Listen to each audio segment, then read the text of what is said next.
Ардчилсан нам үзүүлж байна. Хот шиг хот. Тэгэхээр үндсэн хуулинд бол том тодорхой заасан байхгүй. Монгол улсын иргэн аюулгүй эрүүл орчинд амьдрах хэрэгтэй. Тусгаар тогтносон улсад мөнгөний хомсд гэж байдаггүй. Өнөөдөр нийслэл хот бол нөгөө дээд хүн судлаа олохгүй доод хүн гүйдлээ олохгүй гэж байгаа шүү 4-5 удаа гой болгоно гэж амлал гараад ирсэн. Яг л өнөөдөр хүмүүс бүгд юм ядуу байгаад байгаа. Тэгэл дараа нь дахиад амлалдаг. Тэгэхээр нь ингээл хот шиг хот болгоно гэж саналаа өгчдөг. Ингээд юм битүү одоо ярдгаар бол нэг юм чөтгөрийн тойрог болчихгоо байна шүү дээ. Яриалаадаг. Тэг болдгүй. Энэ хооронд нь он жилүүд нь өнгөрөөд байдаг. Нийслэл дүүргийн удирдлагууд үнэндээ мөнгөөр тоглож байна шүү дээ. Өдөр болгон газрын дээрэм явж шүү Яахаар юм шудраг ус байх хэрэгтэй гэдэг. Ер нь ингэдэг л болсон. Бид чинь уран зоригтой амьдармаар байна шүү дээ. Бид сайхан амьдармаар байна шүү дээ. Энэ ганцхан сая хүнтэй хотыг бол үнэхээр тийм үү эрүүл аюулгүй ажилтаа орлоготой хот болгож бол чадна шүү дээ. Өнөөдөр бол дэндүү арчиг байна л да. Тэгвэл одоо бүгд болоод байгаа юм шиг яваад байгаа хгүй. Дэндүү арчиг байна. Болохгүй байгаа хгүй. Энийг ямар ч одоо сохор хүн хараад ойлгохоор ийм зүйл. Хамгийн гол нь юм хийж бодож байгаа чадна гэж байгаа бусад улсууд нь боломжийг олох хэрэгтэй. Хүмүүсийнхээ хогны мөнгөөр нохоо барьдгаа болооч. Асар жижиг газар л том орон сууц бариад. Ингээ ярих юм хоттой үнэхээр олон асуудал. Тэгэхээр энэ бүгдийг өөрчлөхийн тулд яах ёстой? Энэ асуудлыг шийдэх сэтгэлтэй шийдэх чадвартай асуудлыг дэлгэх ёстой байхгүй. Ерөөсөө тийм шийдэж болдоггүй асуудал гэж байдаггүй. Хот шиг хот. Хот ямар байх ёстой? Хот хэмээх ойлголт нь бүхэл бүтэн улс орны хөгжлийг тодорхойлогч хүчин зүйл юм. Өөрөөр хэлбэл түүх, соёл иргэншлийн уламжлалтай, нийгмийн эдийн засгийн хөгжлийн чиг үүрэгтэй, хүний амьдрах таатай нөхцөлийг бүрдүүлж өгсөн хүрээлэн буй орчныг хамгаалах шаардлаганд нийцсэн байх бөгөөд барьж байгуулах иж бүрэн цогцлбор үйл ажиллагааг хилдэг.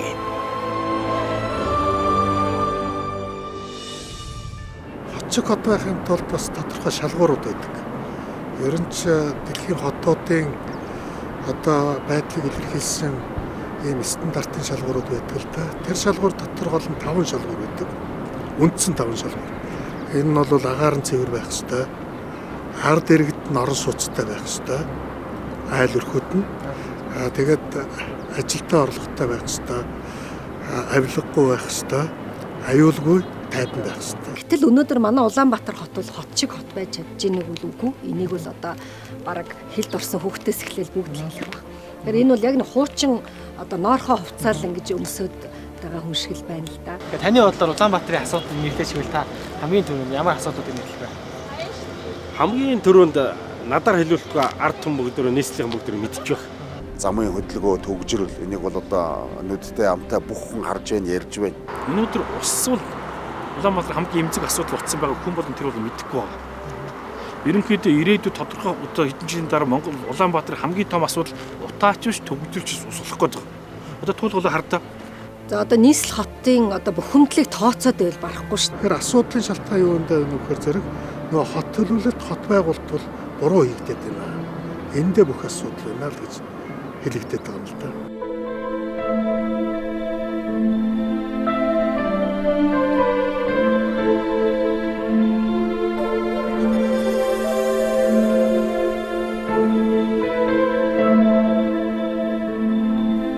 Улаанбаатар хотыг анханасаа 500 мянган гаруй хүн амтай байхаар дуудсан боловч өнөөдөр энэ мега хотод 1,161,800 хүн оршин сууж байна.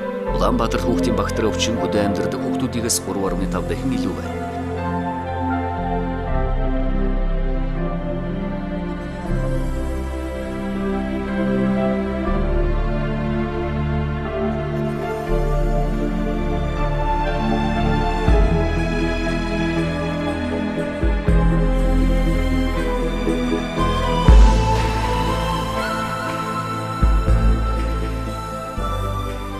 Одоо та бидний амьдарч байгаа хот яагаад ийм байдалд орчих вэ? Энд ер нь хэн буруутай вэ? Ер нь альва хүнээс одоо хариуцлага тооцоход бол хинээс нэгтгэе, ард иргэдээс нэгтгэхгүй шүү дээ. Удирдах байгаа удирдлагаас л нэгтгэв байхгүй хариуцлага. Хот шиг хот болохын тулд хотыг ийм болгоцсон улсуудаа дахиад 4-5 удаа гой болгоно гэж амлал гараад ирсэн. Тэгээд бүгдөө олох болсон. Тэр хариуцлагыг би үүрч чаднаа гэд амлалт өгөөд гарч ирсэн, даргаас нь нэх ёстой, амлалт өгөөд гарч ирсэн одоо намаас нь энэ хариуцлагыг нэх ёстой ш. Энийг одоо нэг эргүүлж солих ёстой шүү дээ. Тэгээд чадна гэж байгаа бусад улсууд нь боломжийг олох хэрэгтэй. Би эндээс л эхлэн гэж бодож байгаа. Би өөрөө нийслэл иргэдийн төлөөлөгчтэй бол 4 жил суусан. За би анх бодохдоо одоо нэлээд ориглон сэтгэлээр их юм хийн гэж орсон гэтэл жилдээ 2 удаа хуралддаг юм байна. 2 удаа хуралдахдаа 3-аас 4 цаг хуралддаг.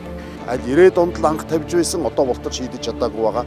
Энэ газар төлөвлөлт, газрыг зах зээлийн эргэлтэнд оруулах, иргэдтэй газрыг өмчлүүлэх энэ асуудлуудыг л зөв шийдвэрлэх хэрэгтэй болно. За энэ хуралдаанд бэлтгэл яаж яах гэхээр материалаа одоо 2-3 хоногийн өмнө өгдөг. Гэтэл энэ нийслэл хотын энэ их асуудлыг чи яаж хүн одоо ямар ч мундаг компьютер байгаад 2-3 хоногийн дотор бид нэр судалж одоо хянж тийм боловсруулж чадахгүй шүү дээ. Нийслэл дүүргээ өдөртөө үнэндээ мөнгөөр тоглож шүү дээ.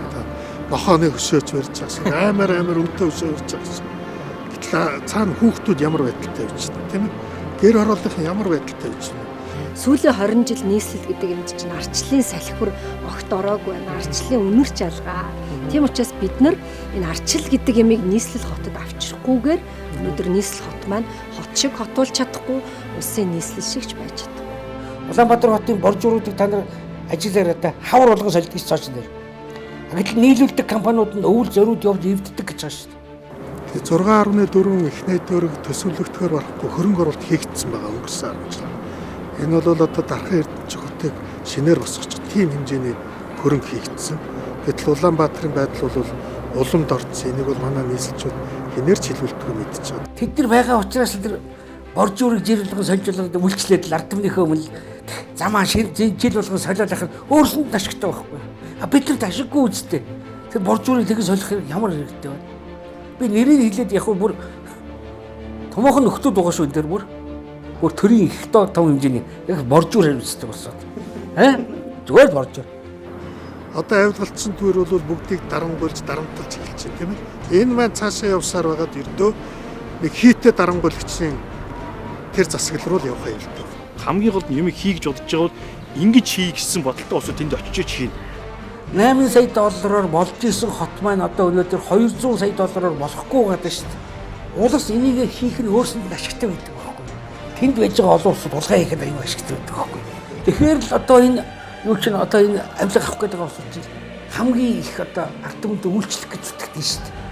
Энийг одоо төр хариуцж хийгээд энийг одоо ингэ сайхан хийгээд ингэж хотоо хөгжүүлмээр байна гэдэг дараад идэх чинь ягаад гэвэл өөрсөнд нь амар том онцтой байхгүй юу? Хотыг удирдах байгаа. Хотын удирдлагатай холбоотой хууль тогтоолыг гаргаж байгаа төрийн дээд байгууллага.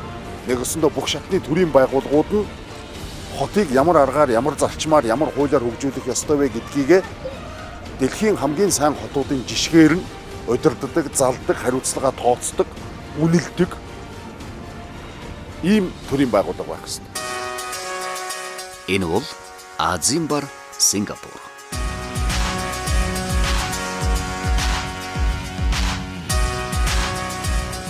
Дэлхийд эд баялаг газар нутгийн хэмжээгээр доогуур тооцогдож байсан Сингапур улс ердөө 20 жилийн дотор Япон Солонгос улсын дундаж төвшөнд хүрч чадсан билээ.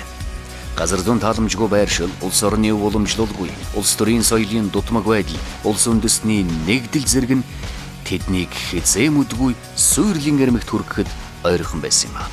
Харин өнөөдөр Сингапур нь хамгийн бага хүнд сурталтай, бизнесийн таатай нөхцөл бүрдсэн, шударгаас гэрхэмсэн нээлттэй улс болжээ. Хот шиг хот гэж чухам ямар хотыг хэлдэг юм болоо гэдэг асуулт бид бүхэнд өргөж тулгардаг юм. Хар ухаанаар бодоход тоос дортхондоо баригдаж, урагдаж, сэндижсэн хуучин хувцас ширсээр яв Улаанбаатар хот. Азийн цагаан дагин шиг цэвэр цэмцгэр гоёмсог дайшинс өмсөх цаг нэгэнтээ болжээ.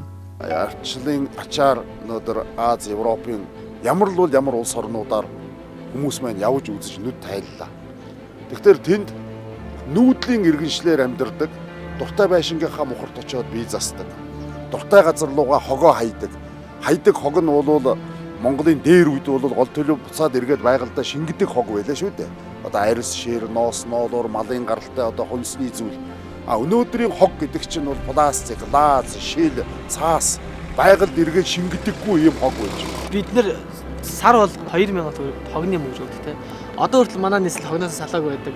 Сүхбаатар дүүрэг гэхэд зөвхөн хог цэвэрлэхэд зориулаад 100 сая төгрөг сард 100 сая шүү. Жилдээ бол тэрбум 200 сая юм гэж. Энэ бол одоо тэр хогийг цэвэрлээд, хогийг тээвэрлээд тэр хогийнхэн цэг рүү аваачаад явж явах хангалттай өрөнгө байхгүй юу. Гэтэл өнөөдөр тэр хогийн тээвэрлэлтийг хийдэг компаниуд ярьж штэ биднэрт тээвэрлэлтийн мөнгө байхгүй гэж үуч. Улаанбаатарын төсвөөс өгөхгүй байна бидэнд гэдэг ингээд тэгэл бид хогондоо дарагдаад сууж байгаа байхгүй юу.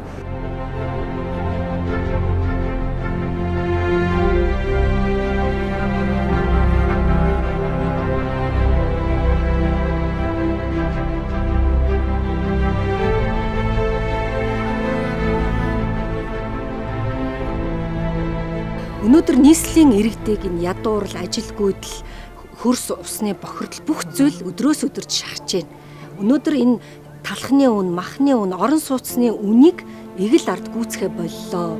Ер нь одоо цаашаа энэ маягаар одоо жоохон хугацаа алдах юм бол арчил өөрөө аюулдаж байна. Монгол их сэтгэлтэй улсууд нь Монголоо удирдахгүй бол нэг мэдхэд бид нар монголчууд Монголдо гадны боолууд болчих магадгүй байхгүй. Тэгэхээр ийм байдалд орохгүй байхын тулд Монгол их сэтгэлтэй улсууд Монголын төр захиргааг удирдах хэрэгтэй байхгүй. Ийм учраас энийг хийж чадах улсууд манай ардчилсан намынхан ягаад гэвэл энэ бүгдийг эхлүүлж, энэ бүгдийг өрнүүлж, гүйцэхийн төлөө өдөж тэмцэж явж байгаа нам гэдэг утгаараа хэлж байгаа тэр сэтгэлтэй хүмүүс гэж хэлж байгаа. Тэгэхээр энэ хүнээ мартсан нийгмийг шинжлэхийн төлөө, өөрчлөхийн төлөө бид одоо цаг алдалгүй дөрвтэй тэмцэх хэрэгтэй. Өнөөдөр л хийхгүй бол маргааш гэж өдөр байх. Тэм учраас өнөөдөр асуудалд цоо шинээр ханддаг, асуудалд ижбүрнээр цогцоор нь ханддаг ийм баг өнөөдөр хотын удирдлагадч улсын хурлдч хэрэгтэй болоод байна. Тэгээ юмыг өөрчлөхийн тулд тэгчинсээс үзгээд шүү дээ. Бүтээхийн тулд сөнөө гэж эвдэгч. Тэгэхээр юм одоогийн багтаа энэ тогтсон тогтолцоогоо эвдэгч болчих жоохгүй. Тэгвэл одоо бүгдээ болоод байгаа юм шиг яваад байгаа байхгүй. Болохгүй байгаа байхгүй. Тэгэхээр бидний хүсэж байгаа юм бол ард иргэдийнх бол ерөөс ойлгомжтой яриад бол хандсан. Одоо ганцхан хийх үлдсэн. Хийхийн тулд эхлээд өөрчилж. Сонголтоо өөрчил. Би тийм л юм хэлмээр байна. Би бол энэ ярианаас одоо бараг залхаж байгаа шүү дээ. Яг нэг үйл. Тийм учраас ялагдах их бидэнд байхгүй. Бидний ард арчил байж байна. Улаанбаатарчуудаа, нийслэлчүүдээ бид нар хот шиг хотод амьдрий гэдгийг хүн болгон ярьдаг боллоо.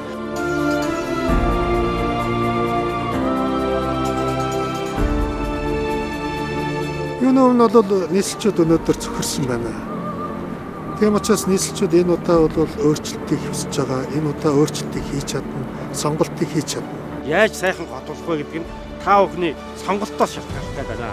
Тэм учраас хот шиг хоттой болохын тулд эхлээд сонголтоо өөрчилж эргэлт хийх шаардлагатай байна гэж би бас Улаанбаатарчуудаа, нийслэлчүүдтэй уриалмаар байна. Бид бүхэн аз жаргалтай их хотынхоо иргэдэн байж хүсэл мөрөөдлийнхөө зүг чигийг бодит биелэл болгон өөрийн гих их орондоо, өөрийн гих их хоттой сэтгэл дүүрэн тайван амьдрах учиртай. Хүн шиг амьдарч улс шиг хөгжиж.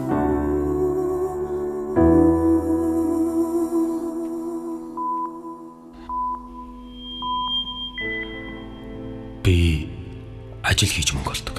Гэхдээ хэрэгцээнд минь хангалттай хүрдэггүй. Цэвэр агаартай цэвэрхэн хотод төрөөсөө хамааралгүй өөрөөрөө амьдардаг шударга нийгмийг байгуулна гэж хүмүүс ярьдаг. Гэхдээ агаар нь бохор, авилгалаар дүүрэн хот маань хогтой, газар нь гадаад одод зарагдсан улсад би амьдардаг. Бидний өмсдөг дийлэх хятад хувцс гэж заасан дээр бүртгэсэн гэсэн. Гэхдээ дийл нь яг дотор нь байгаа монгол хүнийг бүртгэж чадахгүй. Гүн ухааныг судлаагүй чи. Хүн ухаанаа гээгээгүй монгол хүний удам бий.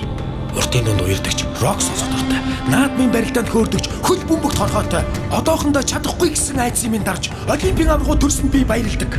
Утаатай, соёлгүй хот гэж харахаасаа илүү Улаанбаатар минь миний нутаг их залуус олон байдаг гэдэгт би итгэдэг. Багын найзуудын ихэнх нь гадагшаа гарсан ч би тэднийг эргэж ирээд ихийг бүтээн гэдгийг мэдэж санал худалдаж авахсан лөөрчнаас сохор зоолж гордохгүй залуус сайхан ирээдүйн төлөө хідэн зуугаараа нэгдэж ам зүрбэл гар зүрдгөн болж амт нөхөд ах дүүс болж байна. Амлсан мөнгөний өмнө алгаан тусаж хүлээх биш. Ажлаа хийгээд орлогон олдог, авилга өгөхгүй, ай хаюулгүй, хүнтэйгэн газартайгаа хүндишгүй тэр эрэгтэйгэн хүн шиг амьдч улс шиг хөгжлийг би хүсэж байна.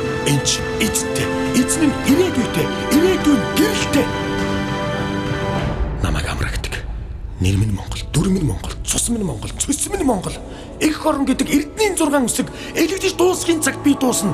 Би